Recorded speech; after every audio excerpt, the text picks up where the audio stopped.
Hai adik-adik, welcome to my channel YouTube. Kali ini kita belajar makhluk hidup dan lingkungannya. Mata pelajaran IPAS, Ilmu Pengetahuan Alam dan Sosial, mata pelajaran yang terbaru di SMK Negeri 1 Lok Masiul. Oke,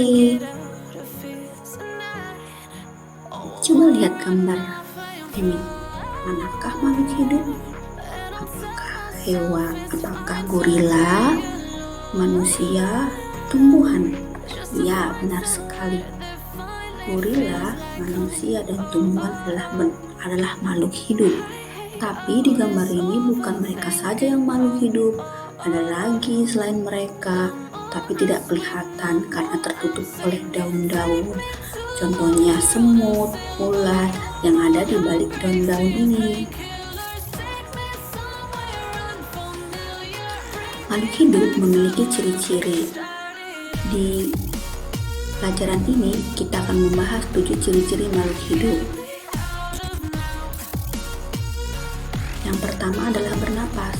Bernapas adalah proses menghirup oksigen yang ada di sekitar kita dan mengeluarkan karbon dioksida yang tidak diperlukan oleh tubuh.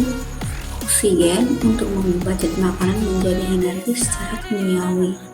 Untuk itu kita harus bersyukur kepada Tuhan Yang Maha Esa karena masih diberi kebebasan menghirup oksigen dengan gratis.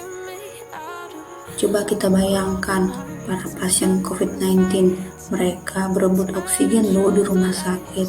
Makanya kita harus jaga kesehatan dan prokes agar tetap sehat dan bisa menghirup oksigen dengan gratis dan bebas. Ciri-ciri makhluk hidup yang kedua adalah bergerak. Seperti di gambar, singa muda sedang berlari. Itu salah satu tanda kalau bergerak. Makhluk hidup memiliki kemampuan untuk bergerak dengan cara tertentu tanpa bantuan dari luar atau pihak lainnya. Manusia juga bergerak. Apakah tumbuhan bergerak?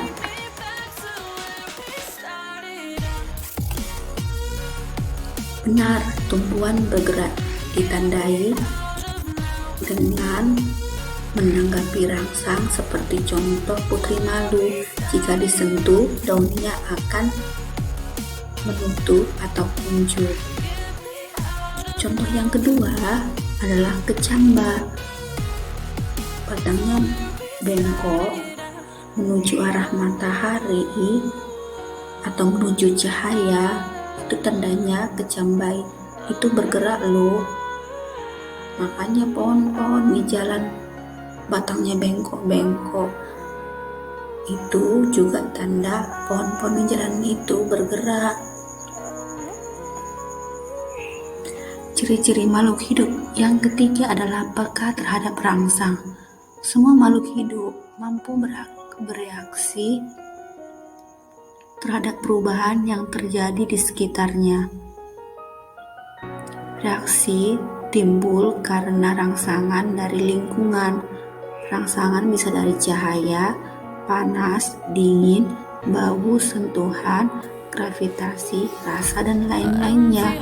Seperti yang digambar, anak laki-laki yang berada di bawah matahari merasa kepanasan. Dia menanggapi rangsang dengan menutup wajahnya dan mengelap keringatnya. Contoh lain, kalau kita berada di daerah dingin, kita menanggapi rangsang ditandai dengan memakai jaket atau baju tebal agar tetap hangat. Ciri-ciri makhluk hidup yang keempat, tumbuh dan berkembang. Kupu-kupu tidak langsung cantik loh, butuh proses agar dia bisa cantik. Pertama dimulai dari telur, ulat, kepompong, dan kupu-kupu. Begitu juga dengan manusia, tidak langsung besar, ada prosesnya. Yang pertama, bayi, balita, anak-anak, remaja, dewasa, dan lansia. Oh iya, proses kupu-kupu tumbuh dan berkembang dinamakan metamorfosis ya.